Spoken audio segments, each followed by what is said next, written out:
Are you waking up in the morning as exhausted as you were when you went to bed? Is your to-do list so long that you think it would be faster if you wrote a to-don't list? Have you used the word chaos in a sentence to describe your business in the last, 10 minutes, 10 hours, or 10 days? If the answer is yes to any of these, or you are chuckling right now because you have been in this season, this podcast is for you. I am Melissa Franks, your host of the On Call. I am Melissa Franks, your host of the Opt-in podcast, and this is where we go from surviving to thriving in business. I'm also your on-call COO, and I get a bird's eye view, an inside peek to small businesses of all kinds every single week. And as things happen, this week's theme with everybody is chaos. How do I manage it? How do I rein it in? How do I eliminate the noise so that I can have a business I enjoy? So today we're going to talk about growth and how sometimes growth feels like chaos and what to do about it. Maybe this sounds familiar to you. You have hit your revenue goals. Maybe you have even exceeded your revenue goals.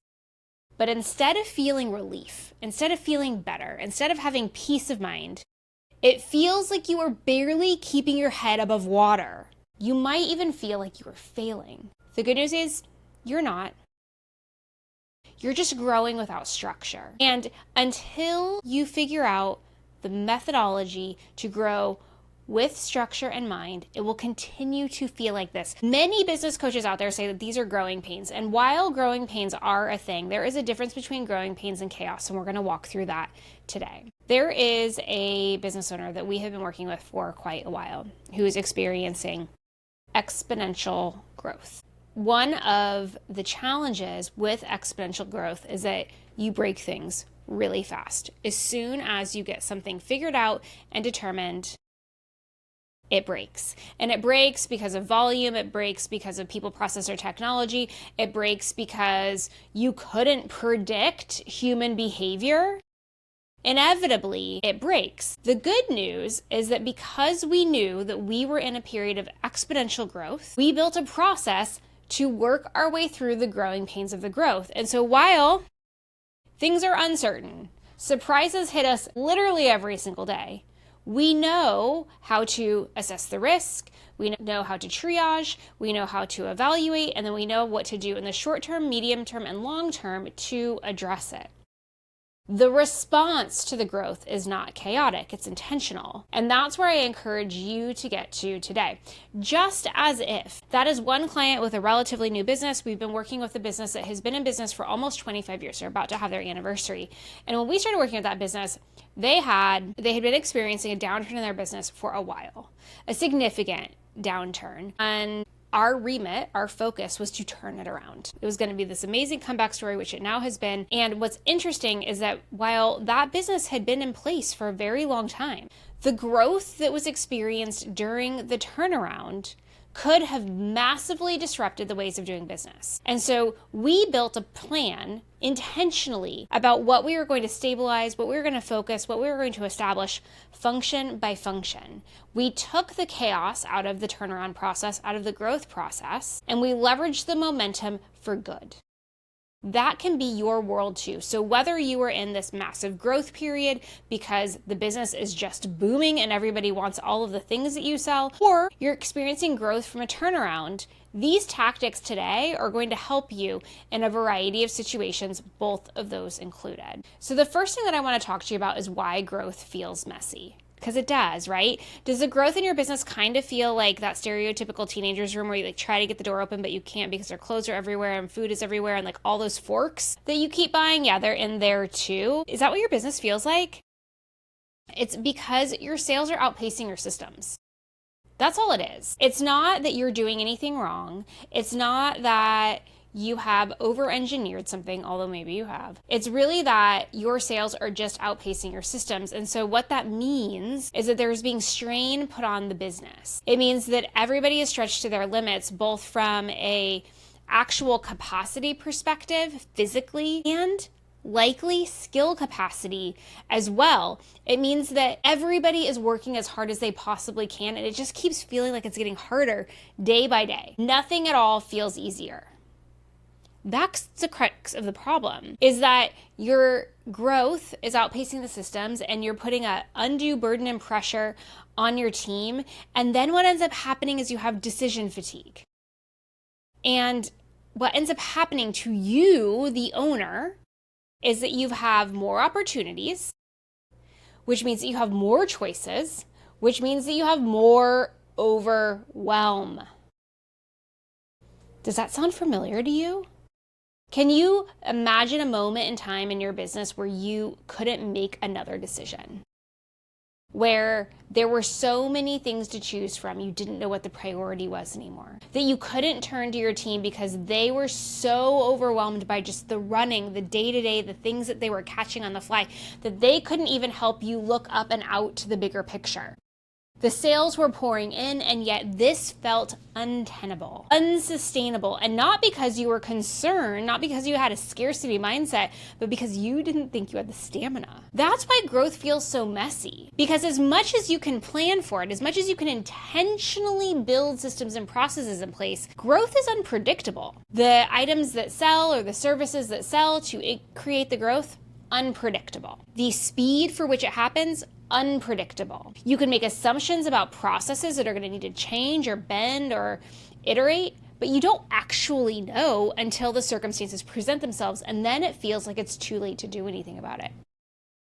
Growth by design is messy. It's what you do about it, and it's what you identify as the cause that eliminates the chaos. So as we are looking at growth being messy, as we are really decomposing what that means in your business, there are 3 core causes of growth chaos. Just 3. So if you are in a season where your business feels incredibly chaotic and you're overwhelmed, your team is overwhelmed, you know you probably need to add some people or change some systems or process based, you don't really know what to do, I want you to consider which of these your business is currently experiencing. The first one is that you lack scalable systems. So likely, if you have systems or processes in your business, or SOPs, standard operating procedures, they were built for the business that was, the smaller business. Maybe you built them with growth in mind, and yet they've still maxed out. They're still starting to break. What that looks like is inconsistency in fulfillment. It looks like inconsistency in customer experience. It looks like confusion amongst the team. It looks like all hands on deck all of the time. When you lack scalable systems, what ends up happening is that the team turns into a team of firefighters. Even if you have a team of experts, because you have grown to the point where generalists just aren't going to work anymore, as soon as your systems start to break, as soon as they are no longer positioned to scale, everybody pitches in to help. And it feels like a game of whack-a-mole. That was what I was using to describe to one entrepreneur the other day. Is it's just, you hear somebody yell from the left, like, incoming! And everybody runs over there with their little mallets and they're trying to whack the mole in the game, right? And then all of a sudden somebody else yells from the right, no, it's over here. And then there you go. Another great analogy for this, and this is disgusting and horrible, but it's something that happened to us in the last few months. Like, have you ever had a rodent problem where you live? So that's kind of what's happening in your business. Like, you have this problem and you know what it is, you just can't figure out how to solve it. And so you start like all of these stopgap measures. So like in my house, for example, the first solution was to make sure that like all of the potential ways it could get inside the foundation from outside the house were closed up. Okay, didn't solve the problem. So the next problem was, where else can it get in? And we start like putting in steel wool in places and other places. Still didn't solve the problem. The next one is we called the pest control company. We're like, hey, can you like put in these bait traps and like make that go away?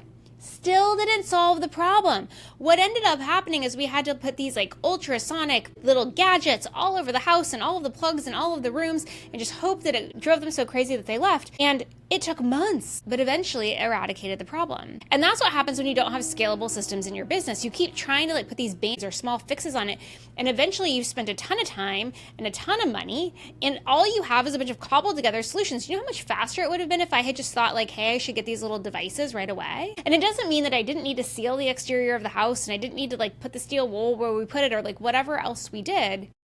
But there was no plan. It was just chaotic and frustrating and always frightening and disruptive when we realized that the solution that we put in place was not actually a solution at all. So the very first core cause of chaos when you are growing is lack of scalable systems. The second one is unclear roles and accountability. We just talked about that a little bit a few minutes ago with the firefighting. It's when everyone's doing everything and balls are dropping. So there is a myth that when an organization has everybody on the team pitch in and rise to the occasion, the culture is healthy, employees are happy, and the business is growing. It's a high-performing team. Wrong. When you have a team where people have set boundaries and they operate within those boundaries, that's when you have a high-performing team. When you have unclear roles and accountability, initially, everybody jumps in and helps. Remember, though, we talked about one of the symptoms of chaos is that there was overwhelm and team strain, right? And decision fatigue. So everybody jumping in initially is really, really great. What ends up happening, though, is that nobody's accountable for anything because everybody's doing everything. And so then when you actually need to say, hey, why wasn't this thing done on time? Why wasn't that customer emailed back? Why didn't we close that sale? Why are our KPIs lagging? Everybody's looking at you like a deer in the headlights because they don't know whose responsibility it is to ensure that all of that stays intact. When you blur lines by encouraging all hands on deck, when you blur lines by encouraging firefighting, you lose accountability in your business. When you lose accountability in your business, you lose your ability to manage your people. When you lose your ability to manage your people, then nobody's in charge. And that is when systems degrade, it's when service suffers, and it's when your business will start to contract. So as much as you are in this high growth period, when you allow there to be unclear roles, lack of accountability, all hands on deck, you have a culture of firefighting, you will ultimately stall the growth of your business because there is confusion and there is inconsistency. You will miss delivery, you will miss KPIs, and your results will suffer. Okay, so the third core cause of chaos is that you are being reactive. And not just you, but anybody else in your company that's empowered to make a decision. Reactive decision making is the death of growth. If you are making decisions in the moment because you have to, because you are fighting for your life, you have put a timer, a ticking bomb, if you will, on your growth trajectory. It will come to an end. It will stall out. It will blow up. And not in a good way. When you have reactive decision making, you are coming from a place of damn the consequences. This is what's going to work right now. This is what's going to solve the problem right now. This is what's going to get us through today. And so what? We'll worry about all of the problems it creates tomorrow. And what ends up happening is those problems snowball. So the first reactive decision, probably not too much of a blip. The second reactive decision, maybe just a little uncomfortable. When you stack reactive decisions on top of each other, eventually it cripples the business. Because all of the consequences collide and it becomes too much for you to be able to navigate, address, and handle. It becomes too much for your team. You end up with frustrated staff and employees. You end up with systems completely broken. You end up with unhappy clients and customers. The worst thing that you can do is to be operating your business from a defensive position, which is what reactive decision making is. You always want to be on the offense. You always want to be looking 5 steps ahead. You always want to be future focused. Even when growth is so unimaginably great and large and fast, you always want to be thinking and deciding about things based on tomorrow, not today.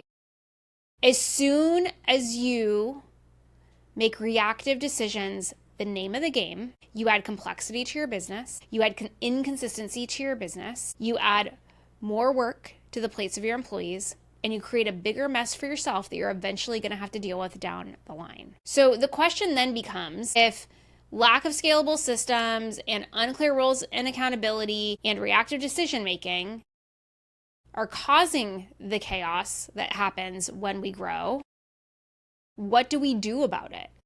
How do we mitigate that? How do we ensure that that doesn't happen? Well, there's 4 steps. It really is that easy. As long as you are eyes wide open, as long as you are aware that you are in a growth period, and you use these steps to ensure that you stabilize while you scale, you can navigate the growth curve.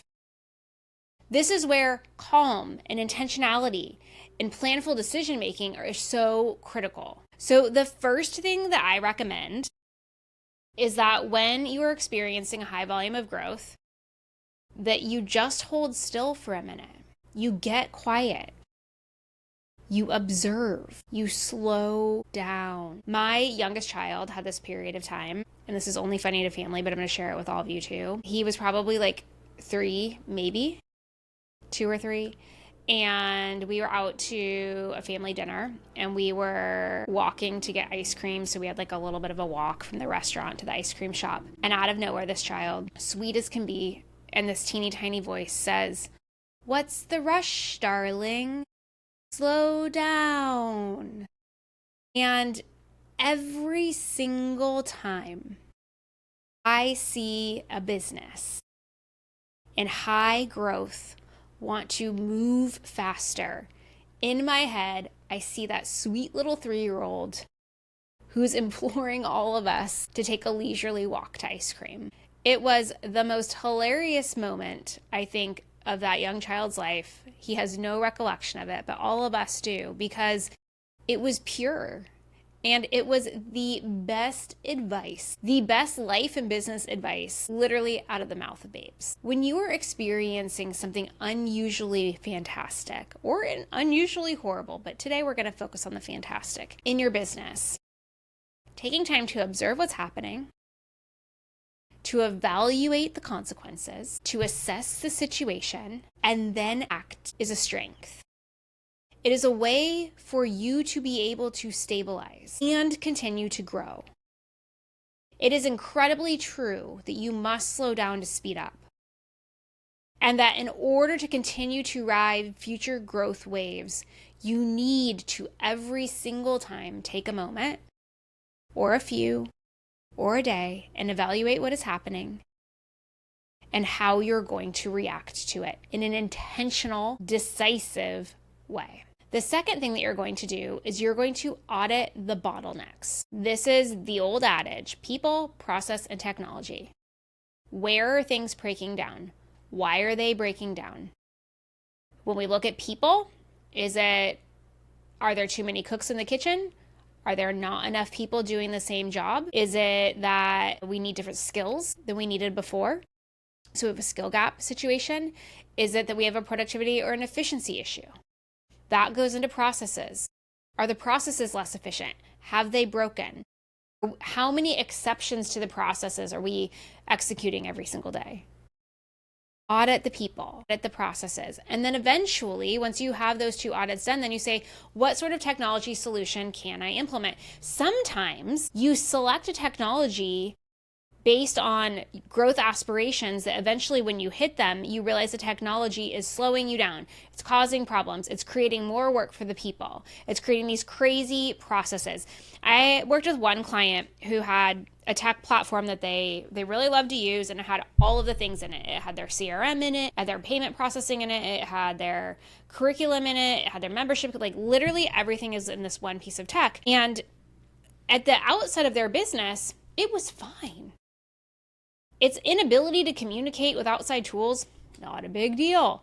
everything was fine in the ecosystem. But as soon as they started to get 20, 30, 40,000 people on their email list, and they needed to do all sorts of flashy customer segmentation and email marketing and wanted to create sales funnels and all of these things, nothing worked. And so what ended up happening is there was people and people and people and these convoluted processes getting added to work around the tech. So as much as I say, implement tech after you've found the right people and you've defined the right processes, and then let the tech automate the processes. In this case, the small business processes worked great on that tech. The big business processes failed miserably on the tech. And so you, in the small business realm, you're going to need to evaluate when your tech no longer serves you, and you're going to need to make an adjustment. And this, my friends, is the most painful decision that you'll ever have to make, because it will be expensive and it will take time and you will lose money in the short term. What it will allow you to do is have scalable, consistent growth over time. And so do not shy away from the bottlenecks in your business. Identify them, find the root cause, determine what solution you want to implement and address it, because the bottlenecks will stop growth. The bottlenecks will continue to create chaos. And it's not the bottleneck per se that creates the chaos, it's what you do to address the bottleneck that creates the chaos long term.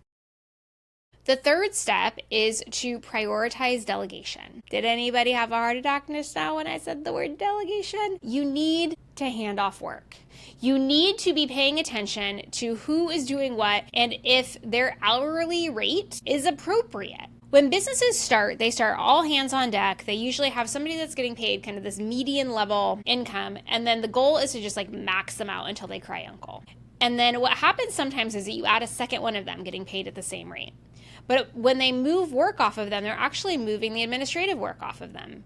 And so you could hire somebody at half of their rate to do that work. So what you want to do is you want to make sure that as you are delegating, you're paying attention to what roles you need in order to delegate to. Now, on the flip side, and we talked about this with CEO versus employee energy a couple of weeks ago. So if you didn't listen to that podcast, go back. I think it was 2 weeks ago, if I remember correctly. We talked about this topic at length. Your responsibility is that you are handing off $10 an hour work so you can make 10,000 hour decisions, okay? $10,000 hour decisions. So basically, you need to stop doing the low value work so that you can make the high value decisions and actions. It is your job to retire yourself from the minutia, the repeatable processes and tasks, the things that you can pay somebody else for. One of the exercises, Alex Hermosi just did a podcast about this a couple of weeks ago, and I loved it because it's something that I do with many business owners that I work with. And I run through this exercise with myself all of the time. And that is, I determine, ballpark, my hourly rate.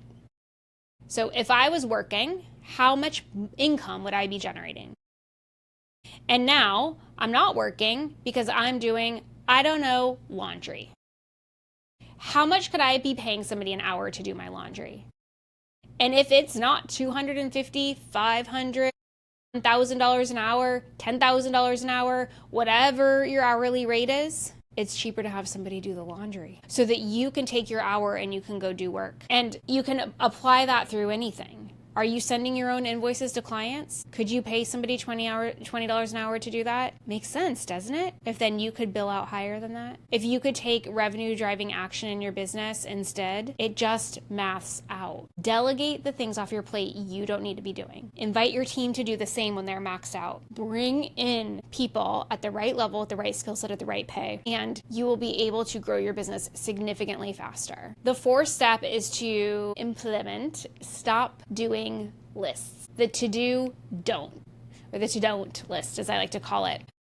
You just need to remove non-essential tasks. There is stuff that we all do that we have no business doing. Like, it does not add value. It may not even bring us joy, but it's distracting, and so we do it. I'm not going to give you any tips or tricks for this, but like, if you go to do a social post, you're going to be on social media for an hour, delegate posting to somebody else so that you don't lose an hour of your life scrolling on Instagram because you needed to go in and post a story. Remove non-essential tasks. You know what your Achilles heel is. You know what you're wasting your time on. When you waste your time on non-essential tasks, all that it means is you can't focus on the key things that you need to be doing in order to grow and stabilize the business. And it just invites chaos to continue to reign supreme because you're not focused on the right things. I'm not going to belabor this because you know what I'm talking about and you are adults.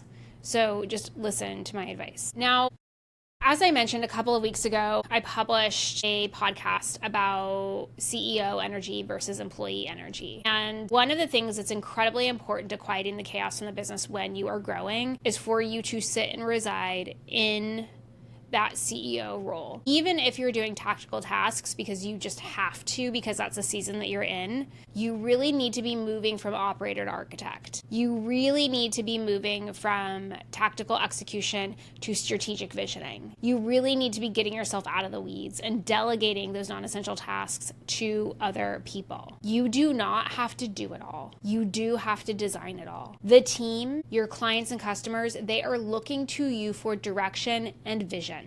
They are looking to you for decisions. They are looking to you for solutions. They are not looking to you for doing. And the faster you can move yourself into that role of architect, the faster you can move yourself into that role of strategic visionary, the faster you can move yourself into the CEO mindset, headspace role, the faster your team will eliminate chaos, get focused, and execute. Because they have somebody at the helm that is going to help chart the course, tell them which direction to go in, make sure that they course correct them if they get off track. That's your primary role.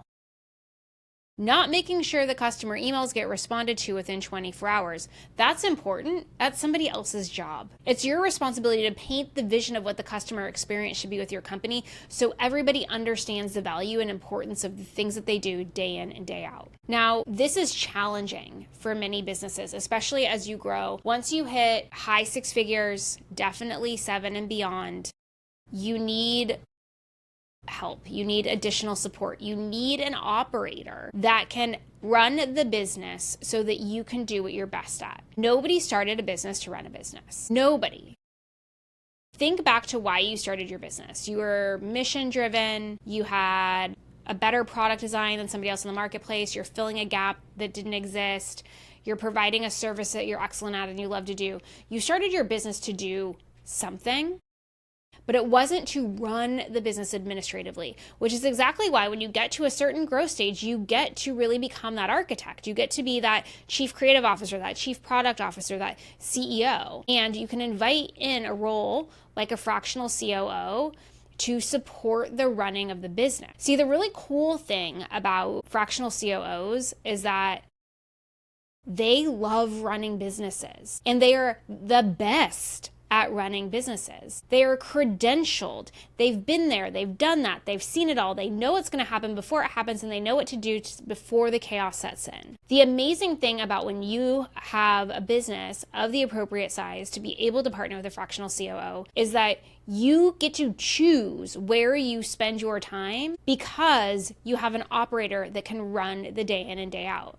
You have peace of mind that the business itself is running, and that you have the freedom to do what you want and what you're best at in the business. At On-Call COO, our mission is to unlock exponential growth in businesses. And the way that we do that, time and time again, is that we step in and support the day-to-day activities. We build a strategic plan with you, the owner and CEO, and then we allow you to take all of the necessary steps to grow, but we do all of the necessary steps to do it again and again and again and again in the business. I always say to businesses that have made $100,000 in their first year or $1 million in their first year, I'm like, your number one goal always is to do it again. And once you do it again, then you get to do more. So if you made $1 million last year, your goal number one for 2025 is to do it again. Make $1 million again, and then make more. But the very first goal is to do it again, and the COO's responsibility is the do it again part. And that's what we love to do and where we come in. Whether you're ready for a fractional COO or you're not, What you need to really make sure that you're clear on is that growth is not your problem. If you're experiencing chaos in your business, it's not growth that's the issue. It's that it's unmanaged. It's that there wasn't a plan, or the plan was bad and it needs to be adjusted. If you are experiencing a period of chaos right now in your business, my invitation to you is that you do a chaos audit. You sit down and you have somebody actually look at everything that is going on in your business, and you evaluate what's most pressing, what's just noise, what you need to take action on, and how. If you're not sure where to start with a chaos audit, or you don't have somebody in your world that can help you do that with you, we are here to help. You can either schedule a 30-minute consultation call and we can walk through your hit list, or you can schedule a VIP day where we spend a solid half day digging into your business and you exit that time with a strategic plan on what to do next. How to capitalize on your growth, how to bring stability to your business, how to scale with grace and ease. It's really up to you. So I invite you to spend some time auditing your business, looking at what's causing the chaos, and identifying the things that you can do today to move yourself out of the role of operator and into architect. Until we meet again, friends, please know that you are wise and you are strong and you are capable, and I believe in you.